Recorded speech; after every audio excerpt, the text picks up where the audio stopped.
आपकी बात बिल्कुल सही है।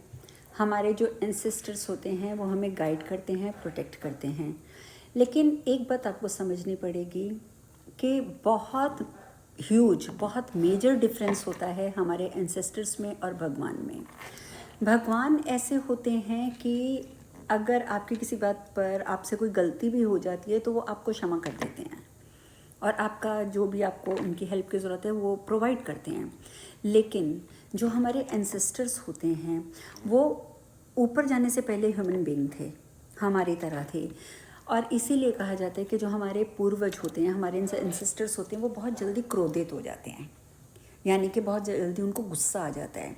यहाँ तक कि आप नोटिस करेंगे कि अगर आपकी एक रूटीन है कि आपने डेली उन्हें कुछ प्रोवाइड करना है, या फॉर एग्जांपल अगर आप फुल मून पे या नो मून पे उनके लिए कुछ स्पेशल खाना बनाते हैं, उनको ऑफ़र करते हैं, आप कर रही हैं और आप कई सालों से कर रहे हैं, ठीक है। लेकिन अचानक अगर आप किसी दिन भूल जाते हैं, वो मतलब जैसे नो मून आया या फुल मून आया और आप कहीं और थे, कहीं बाहर थे, आप भूल गए, तो आप देखेंगे कि आपका कोई ना कोई नुकसान हो जाएगा। तो इसीलिए मैं एक चीज़ आपको बताना चाहूँगी। मेरे गुरुजी एक ही बात कहते हैं, वो ये कहते हैं कि पितरों के लिए जब तक आप कर रहे हो बहुत अच्छी बात है, क्योंकि उनके लिए करना चाहिए, उनको ऑफरिंग्स करनी चाहिए। लेकिन जब आपको ये लगे कि अब आप कैपेबल हो और आप उनके मोक्ष के लिए कुछ कर सकते हो, तो अच्छा कहीं पे अच्छी सी आप किन्हीं ऐसे ज्ञानी पुरुष को देखिए जो मुक्ति का काम करवाते हैं, पितरों की मुक्ति के, ठीक है। तो पितरों की मुक्ति के लिए आप स्पेसिफिक एक पूजा होती है, आप वो पूजा करवा सकते हैं।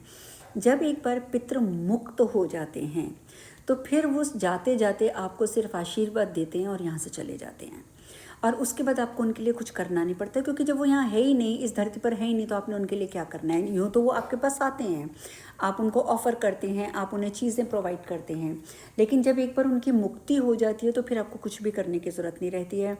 तो मेरे गुरुजी का मानना तो यही है कि इसीलिए हमें अपने पितरों की मुक्ति करवा देनी चाहिए, और जब तक मुक्ति नहीं करवाते तब तक आप डेली बेसिस पे या फिर नो मून फुल मून पे उनको आप भोग अर्पित कीजिए और उनकी ब्लेसिंग्स लेते जाइए, बट मिस मत करना कुछ भी।